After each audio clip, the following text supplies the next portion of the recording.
Buenas noches amigos y amigas, ¿qué tal? Bienvenidos a Gente Ve Opiniones. Somos una empresa de comunicaciones, una empresa con una oferta diferente, con una oferta nueva que viene a competir para llegar hasta sus hogares con la información más importante y con todo aquello que en otras televisoras no se ve.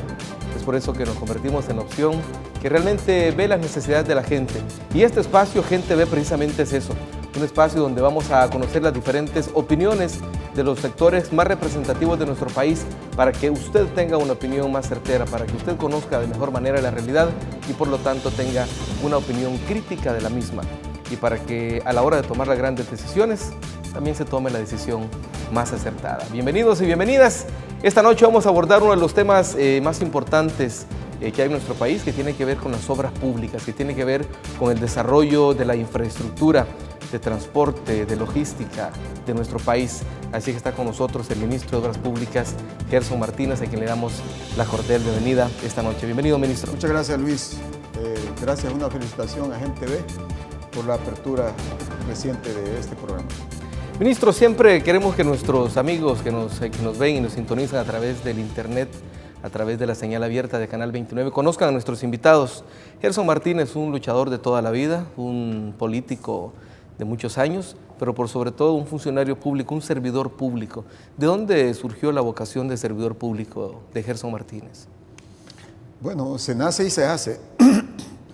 Y se hace conociendo, viviendo, sufriendo junto a nuestra nación, junto a nuestro pueblo, el problema de las injusticias sociales. Nosotros somos una generación que nacemos en el marco de un conflicto, de un país dividido, de un país que siempre fue fracturado, porque en este país siempre se usó el poder para fracturar al país, siempre se usó el poder para enfrentar al país e incluso se usó el poder para desangrar al país. Hoy se trata de el poder que nos da el pueblo, de utilizarlo para reunificar al país alrededor de las causas justas, alrededor del bien común. Pues bueno, cuando nosotros nacemos y vamos cobrando conciencia social, nos encontramos con un país que era un país enfermo de alguna manera, enfermo de dos grandes males sociales. Uno era la injusticia económica estructural y el otro mal era el militarismo que se sufría en aquella época. Había que curar al país de los dos males. Y bueno, uno puede optar por varias actitudes. Una es unirse a la injusticia, la otra es ser indiferente. Y decía José Martí, ver una injusticia y no combatirla es cometerla, es ser de alguna manera cómplice. Pero hay otra opción, es luchar por lo que a uno le parece justo, hacer lo correcto. Y es justamente esa motivación la que me inclina a luchar, a convertirme en un luchador social, en un organizador social. A mí me tocó organizar el movimiento estudiantil revolucionario de secundaria y bueno, después nos convertimos en cofundadores bueno, yo me inicio en las Fuerzas Populares de Liberación FPL Farabundo Martí, que es una de las 5 instituciones precursoras del FMLN, y después somos cofundadores de mi querido partido, esa gran familia que somos ahora, el FMLN, que hoy por hoy constituye la reserva moral de nuestra nación en el ámbito político.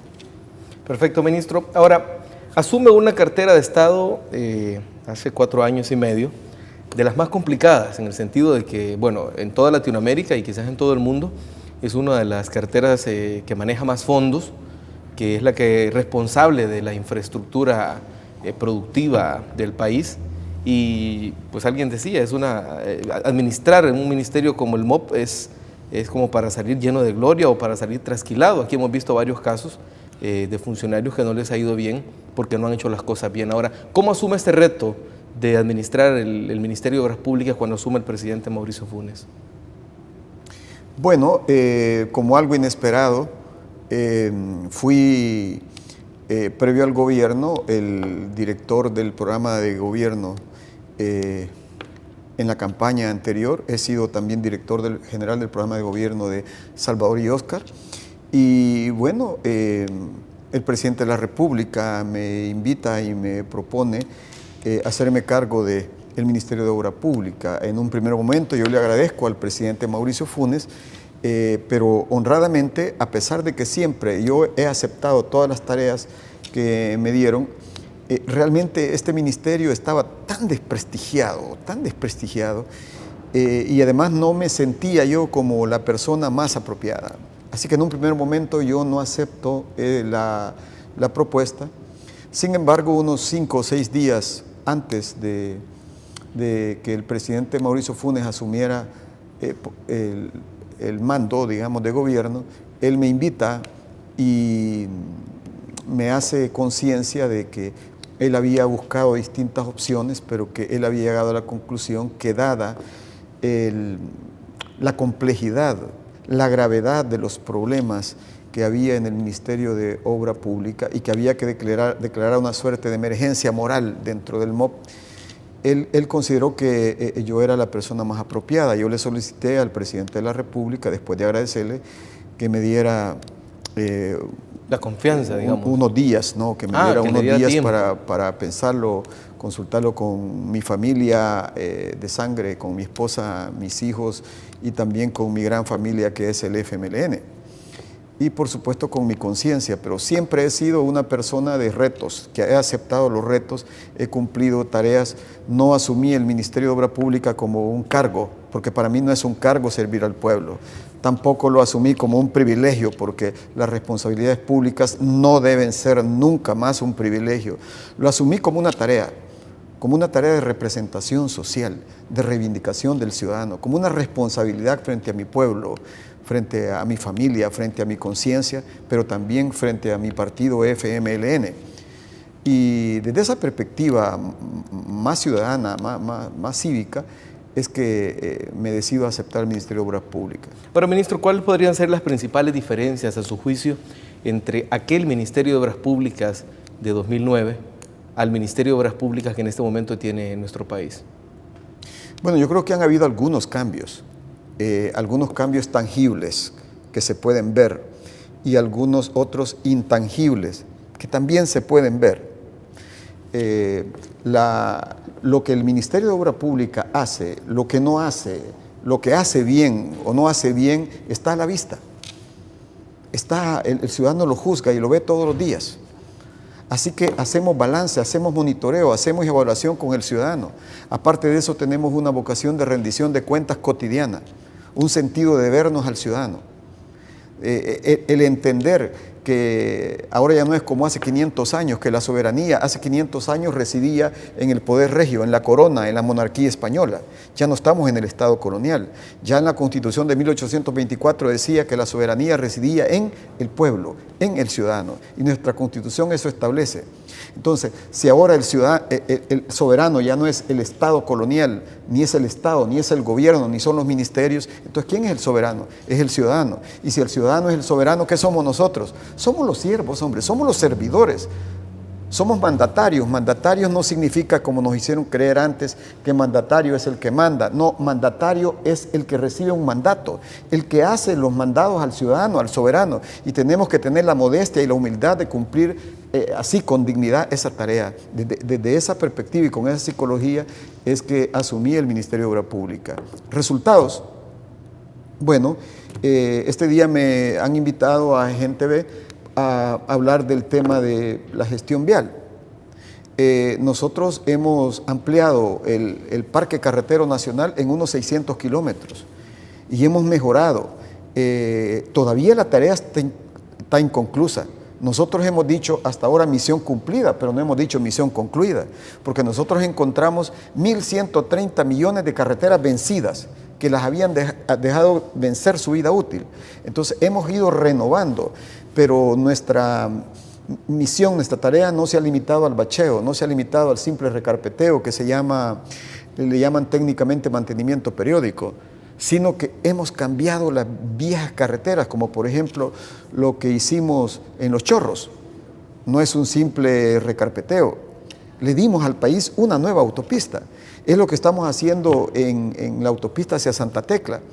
Hemos cambiado la vieja autopista vencida de De hecho, ahí estamos viendo las imágenes, Sí, ministro. cómo no.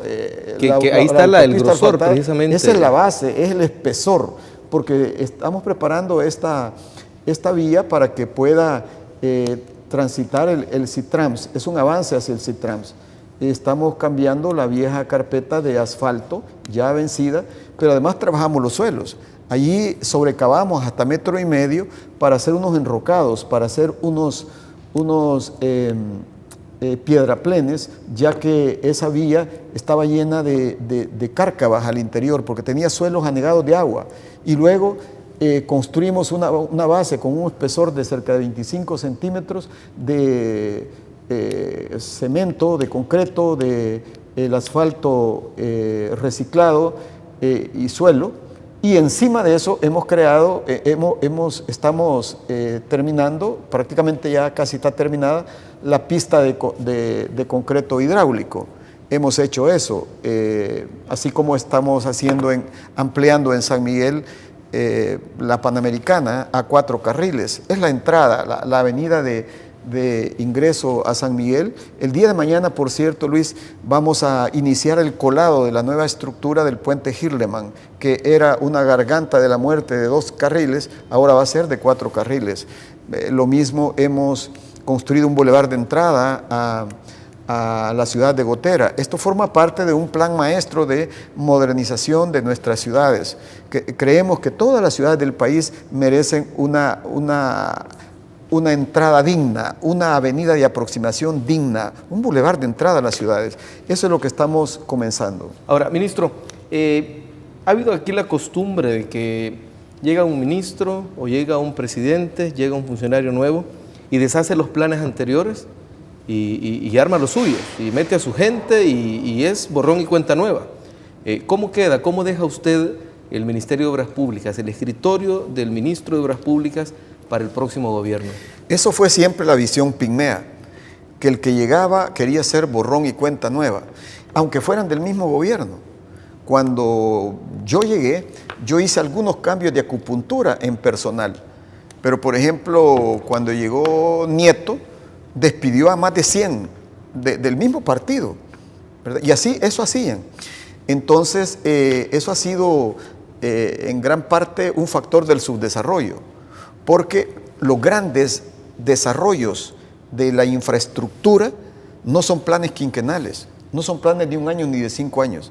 Los grandes desarrollos de la infraestructura energética se planifican a 25, 30 años plazo.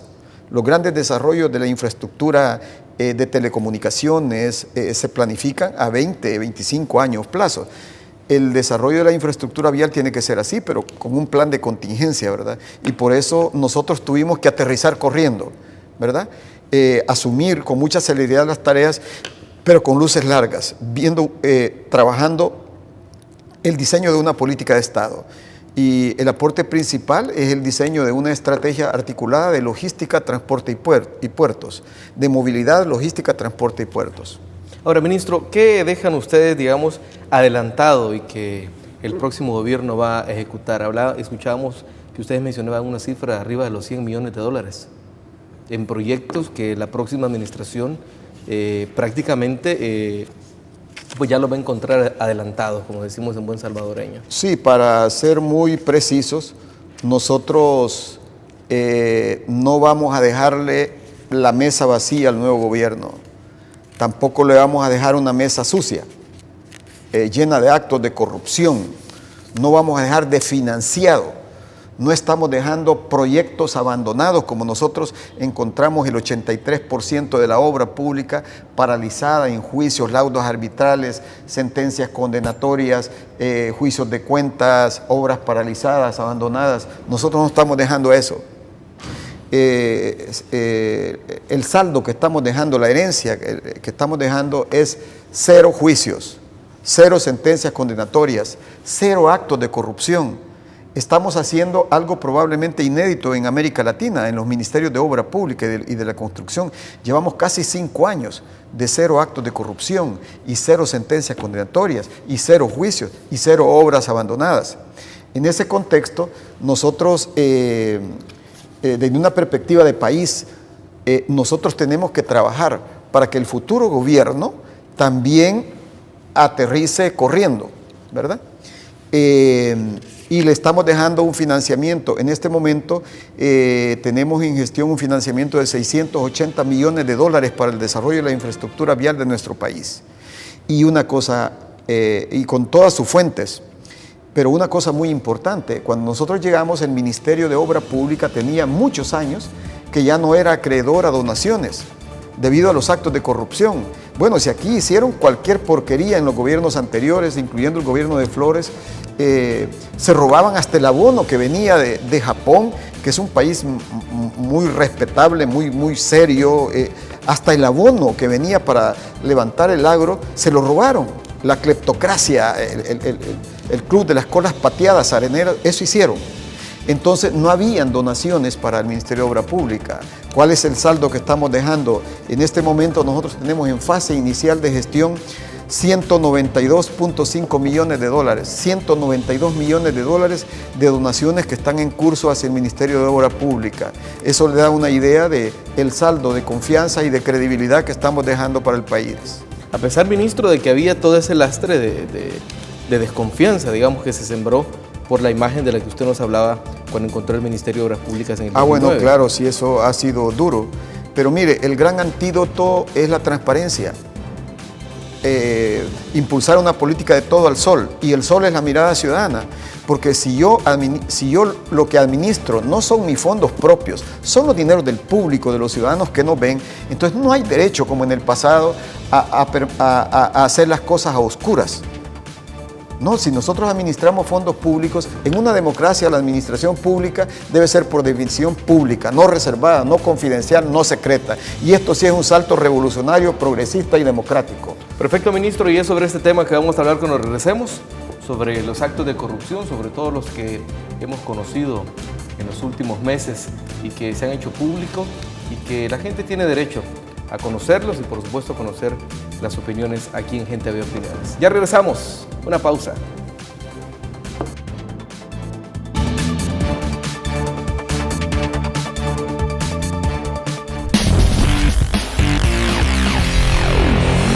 Gente Ve, el canal que te ve.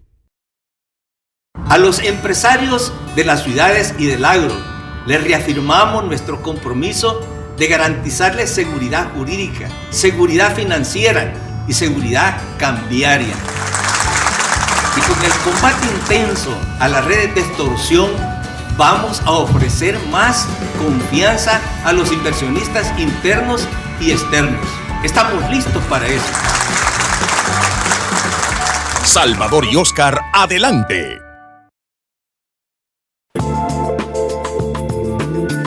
Cremas hidratantes perfumadas, ideales para resaltar la mujer joven y romántica. Haz una rutina diaria de belleza, proporcionando a tu piel una fragancia perdurable.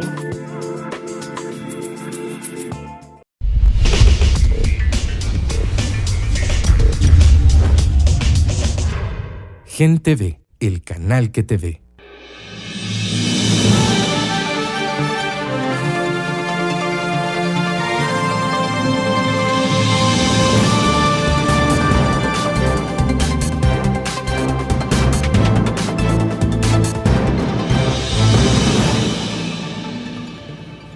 Buenas noches, gracias por continuar en sintonía de Gente Ve Opiniones. Esta noche con nosotros el ministro de Obras Públicas, Gerson Martínez. Ministro, este día ha sido muy particular porque nuevamente vemos a exfuncionarios del gobierno en el banquillo de los acusados. Hoy vimos al expresidente Francisco Flores en una comisión especial y también vimos pues a un expresidente del COENA llegar a un citatorio a la Fiscalía General de la República por una investigación.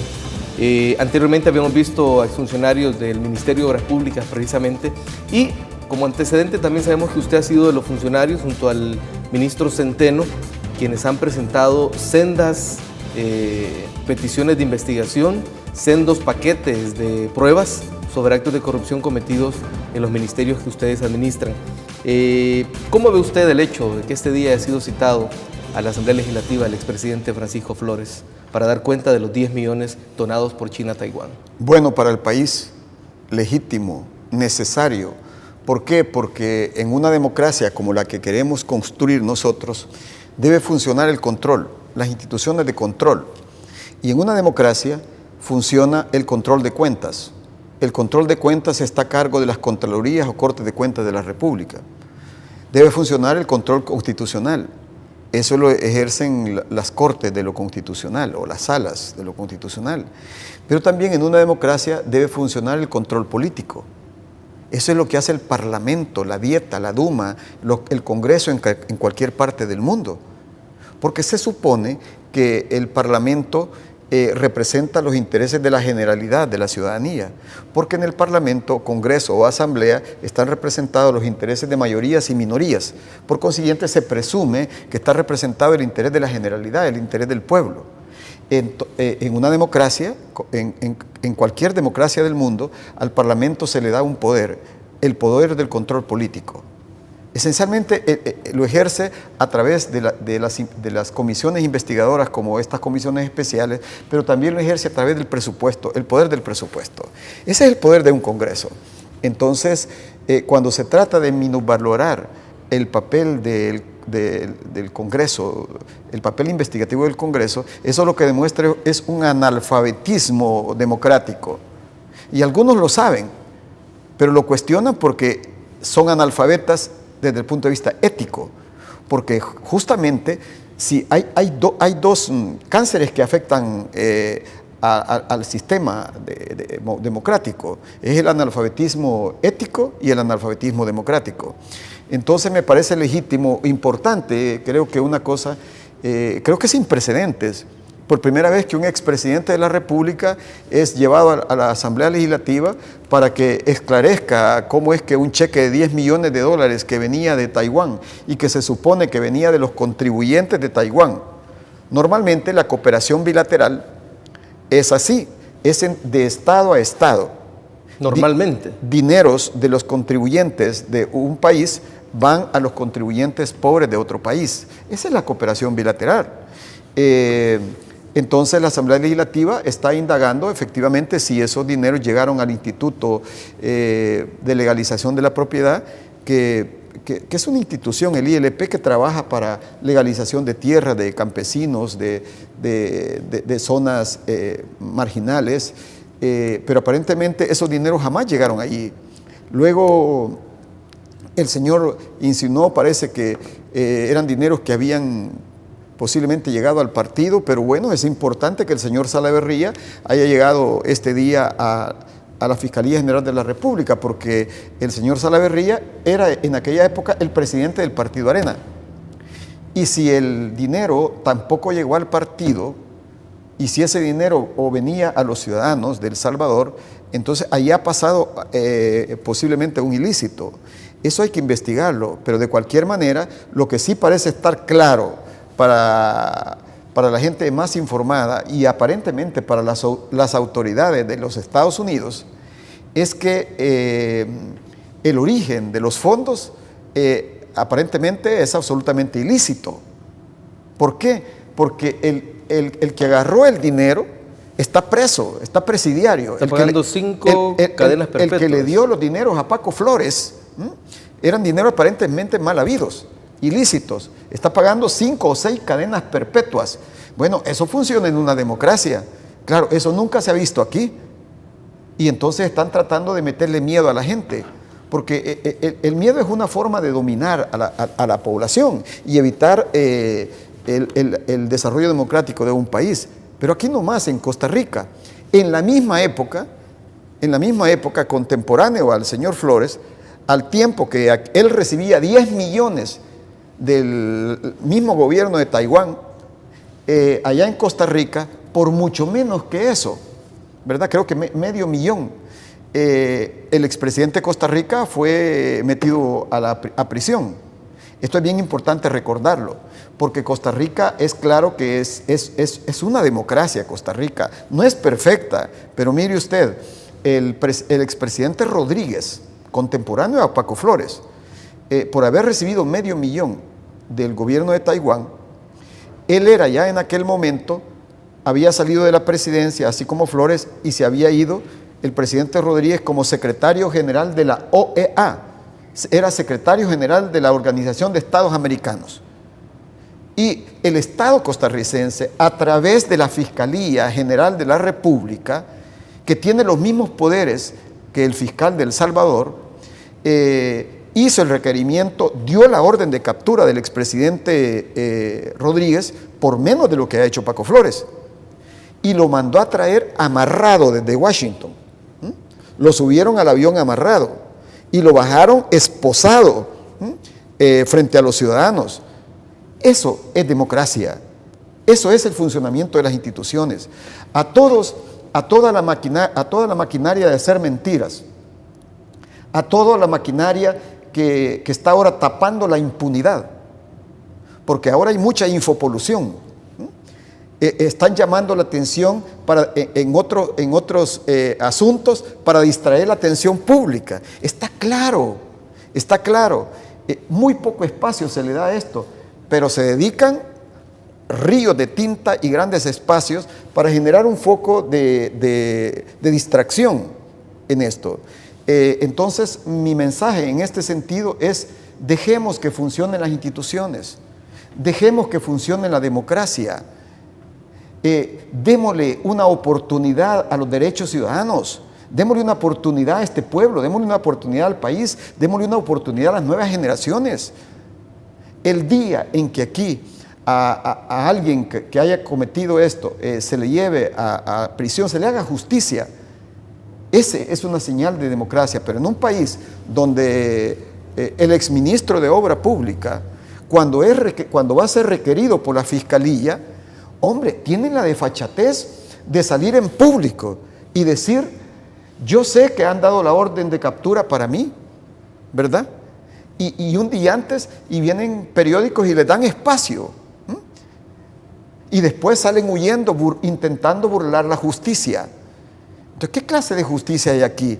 Donde, como en el pasado, en los gobiernos de Arena, el robagallinas iba a Mariona, pero el robamillones iba a Miami o iban al Hospital de la Mujer.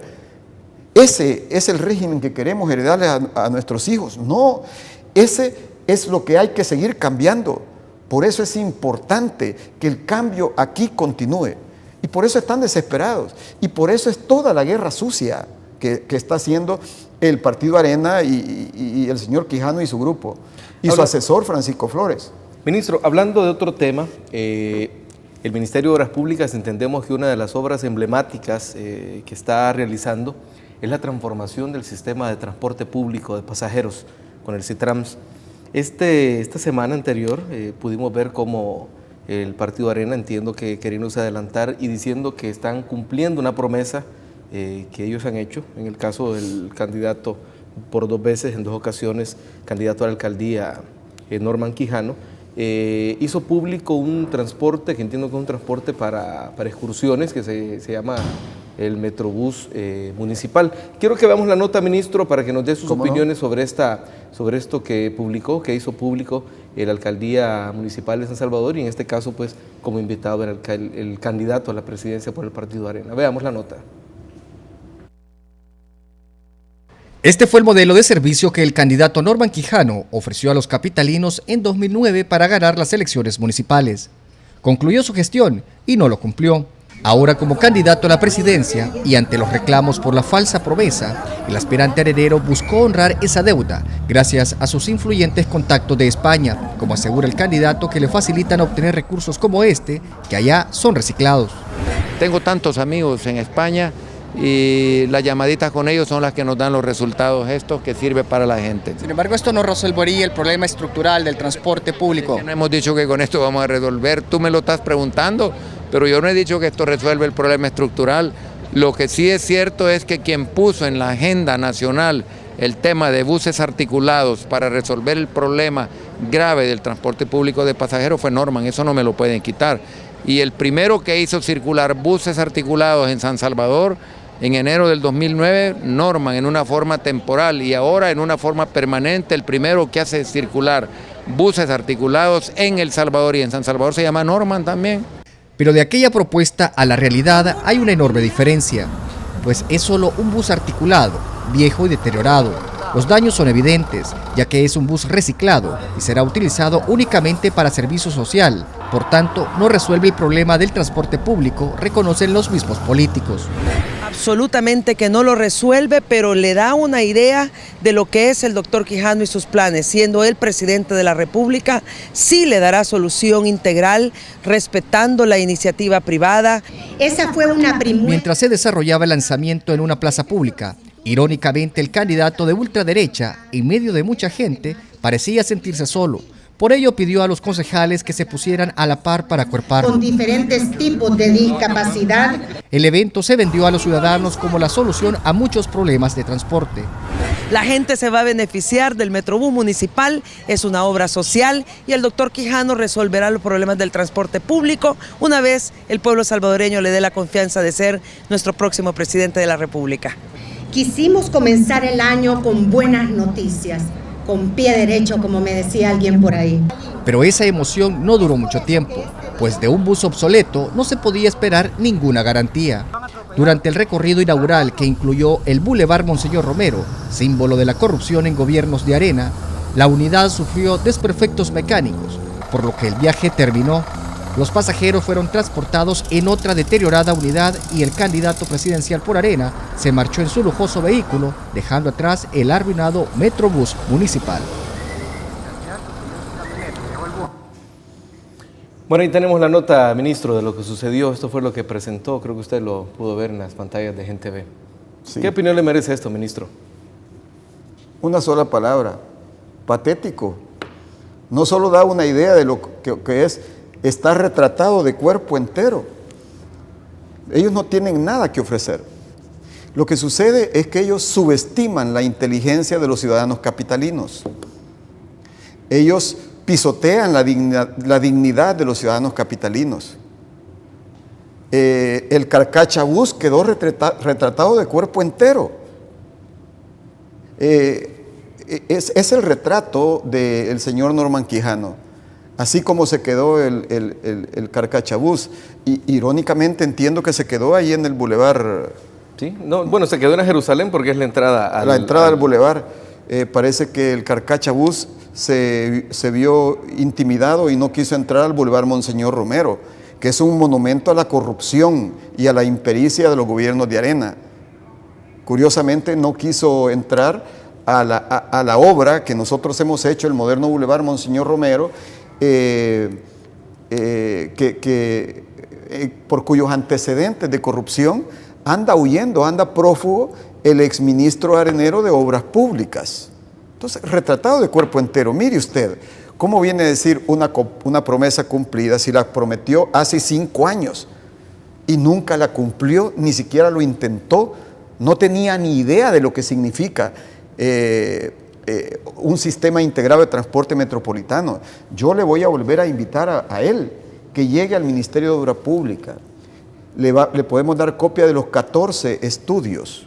Hay estudios que tienen hasta 15 volúmenes de lo que significa un sistema. Señor Quijano, un sistema no es un Carcachabús. Un sistema integrado del transporte metropolitano incluye, en primer lugar, la provisión de servicios de infraestructura modernos, que es lo que estamos haciendo nosotros. Segundo, señor Quijano, una nueva flota de autobuses como las que está siendo fabricado en la Volvo y en la Marco Polo allá en Brasil, como la que va a llegar la próxima semana. Pero bueno, la población podrá comparar el Carcachabús y el sistema integrado de transporte metropolitano entre lo que es el respeto al ciudadano de parte del FMLN y el irrespeto a la ciudadanía de parte del Partido Arena, del señor Norman Quijano. Se ve que el asesor no lo está asesorando bien, probablemente porque el asesor se está defendiendo. Entonces creo que tiene probablemente que buscar un nuevo asesor. Ministro, ¿cómo avanza, por cierto, el sistema de transportes y trams? Hoy entendimos que hoy fue a hacer una inspección a una de las zonas más importantes, digamos, porque es la que conecta Soyapango con la capital. ¿Cómo avanza el proyecto, ministro? Bueno, avanza con la celeridad esperada, inclusive un poco más. Nosotros presentamos un plan al país de que en la última quincena de marzo el sistema integrado estará funcionando en su primera etapa. Y mientras tanto, estamos avanzando en los prediseños y en la gestión de financiamiento para la segunda etapa, que va hacia El Salvador del Mundo y hacia Santa Tecla, destino Santa Tecla. Actualmente, prácticamente casi toda la pista de concreto del Boulevard del Ejército está terminada. El primer paso a doble nivel está en uso ya y está avanzado en un 52%. El nuevo paso superior, que va a ser un paso superior de 4 carriles, que va a ser el más ancho y uno de los más largos porque va a tener 335 metros. Y está muy avanzado también ya la segunda etapa en la Juan Pablo II. Mientras tanto, en unos 15-20 días estaremos prácticamente concluyendo la primera etapa de modernización de la nueva autopista Santa Tecla, que ya es un adelanto para la próxima etapa del Sistema Integrado de Transporte del Área Metropolitana. A la vez, avanza al ritmo esperado la construcción de la nueva flota de buses articulados. Perfecto, ministro. Vamos a hacer una breve pausa y cuando regresemos vamos a hablar también del programa de gobierno del FMLN, porque Gerson Martínez también es el coordinador general del programa de Salvador y Óscar. Ya regresamos, una pausa. Ahí vamos a hablar acerca de...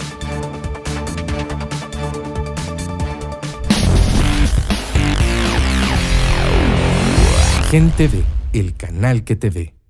¿Sabes cómo obtener información en poder del Estado? Busca la unidad de acceso a la información pública de la institución estatal de tu interés. Presenta tu solicitud de forma verbal, escrita o electrónica. Un oficial de información recibirá tu solicitud y verificará que los datos estén completos para iniciar la búsqueda. No tienes por qué justificar para qué quieres la información. Basta con presentar un documento de identidad. La Ley de Acceso a la Información Pública, la IP, establece un plazo de 10 a 25 días hábiles para entregarte la información requerida. Si te la niegan sin causa justificada, tienes el derecho de apelar esta decisión. Busca más información en el sitio www.gobiernoabierto.gov.sb. Población activa por un Estado transparente. Ley de Acceso a la Información Pública. Unidad Técnica Ejecutiva del Sector de Justicia.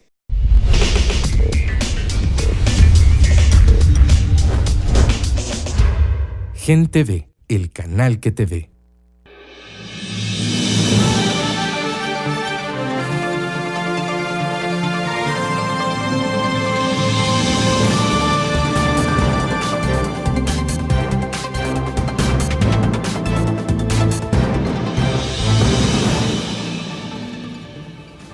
Gracias por continuar en sintonía de Gente V. Estamos en www.gentv.tv y si no, también nos puede ver, como la mayoría, a través de la señal abierta en Canal 29.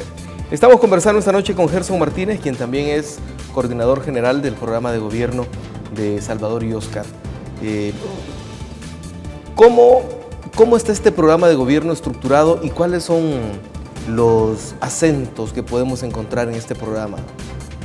Bueno, el programa de Salvador y Óscar está articulado alrededor de 3 prioridades: el empleo, la seguridad y la educación. Empleo, seguridad y educación.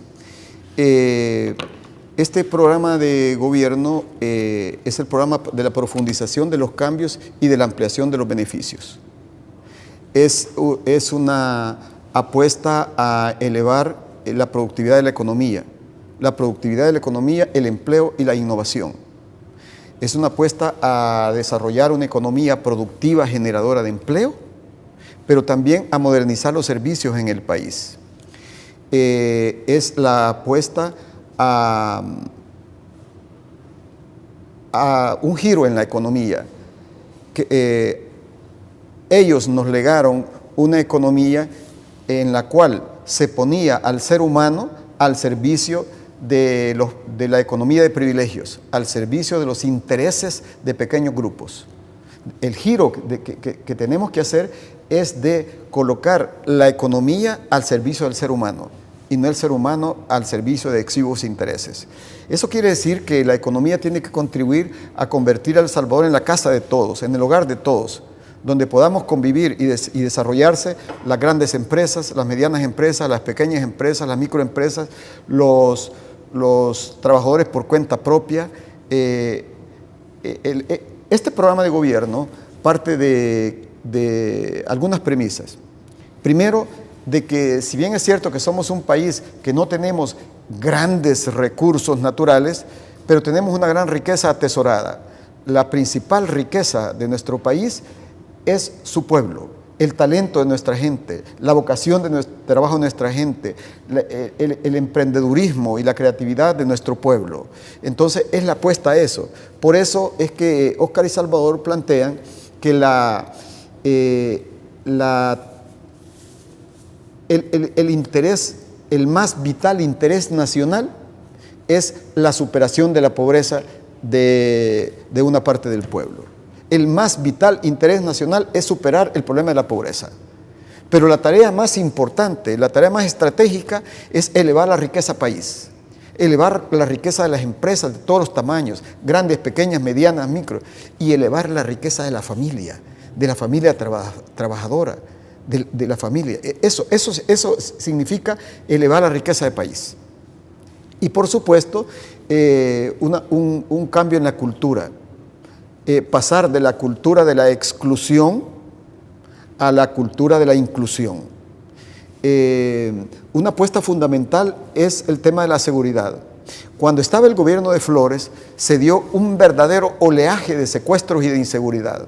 La misma ANEP tuvo que contratar una gran cantidad de abogados por el problema de los secuestros. Hoy, durante nuestro gobierno, hemos mantenido a raya los secuestros. No se habla de eso. El tema de los homicidios, que era un tsunami de homicidios de hasta 22 diarios en gobiernos anteriores, se ha reducido a 6 o 7 diarios. Es insuficiente. Se le ha infligido un golpe estratégico a los homicidios, pero hay que terminar de derrotar a los homicidios. Eso plantea Salvador y Óscar, pero al mismo tiempo, si bien es cierto que hemos logrado bajar las extorsiones, la bestia todavía está allí. Ese es el enemigo principal. Pero quiero decir en relación con esto una cosa.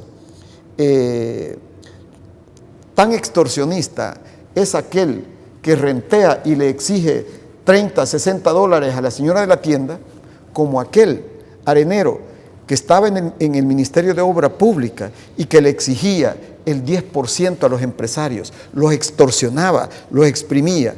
Primero, en la primera etapa de los gobiernos de Arena, exigían el diezmo, se habían vuelto como cristianos, entre comillas. El diezmo exigían el 10% de los contratos multimillonarios. Después ya no fueron cristianos. Y me dicen algunos empresarios que se habían, no me dicen si ahora, si después se modernizaron y exigían la quinceañera, les exigían a los empresarios el 15%. La extorsión era del 15%.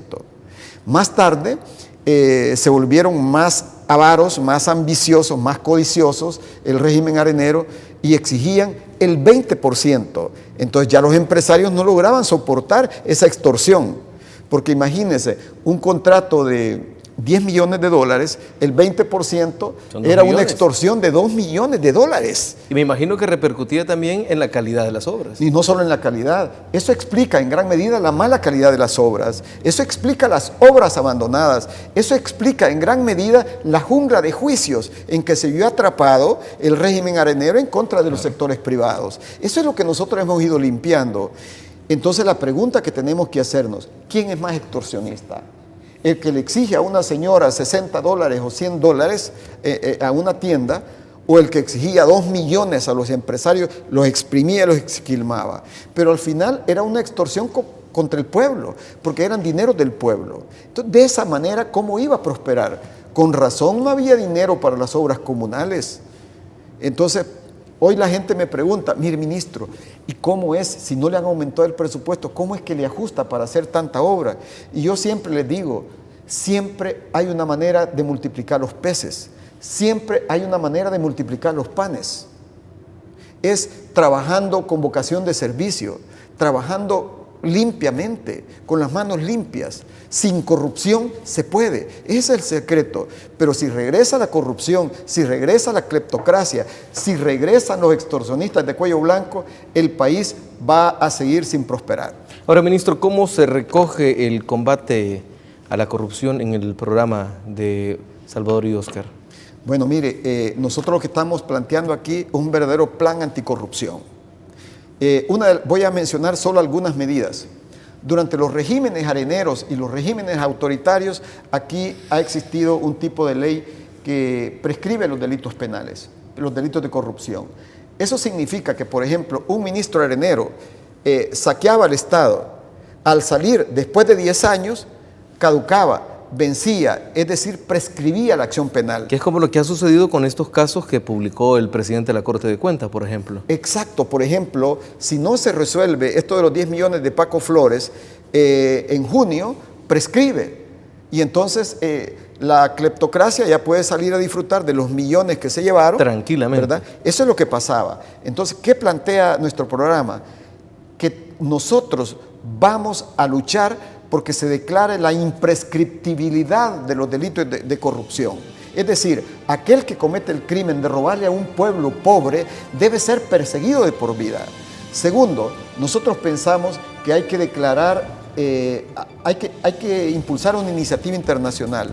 Hay que reformar la Convención Mundial Anticorrupción, que es una convención de Naciones Unidas, y hay que incorporar un artículo que sea el artículo que establezca la persecución universal a los corruptos, de tal manera que los corruptos no puedan refugiarse en ningún país, que se abran los paraísos fiscales. ¿Hacia dónde fueron a parar los 10 millones de Francisco Flores? Hacia un paraíso fiscal, la isla Caimán, o hay varios paraísos fiscales.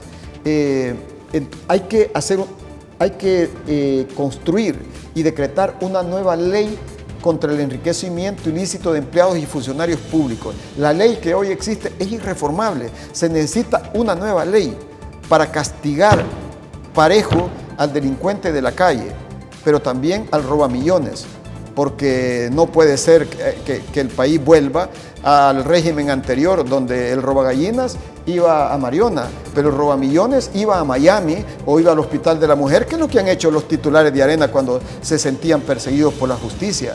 La justicia no puede seguir siendo como lo denunciaba Monseñor Romero en aquella época, que ellos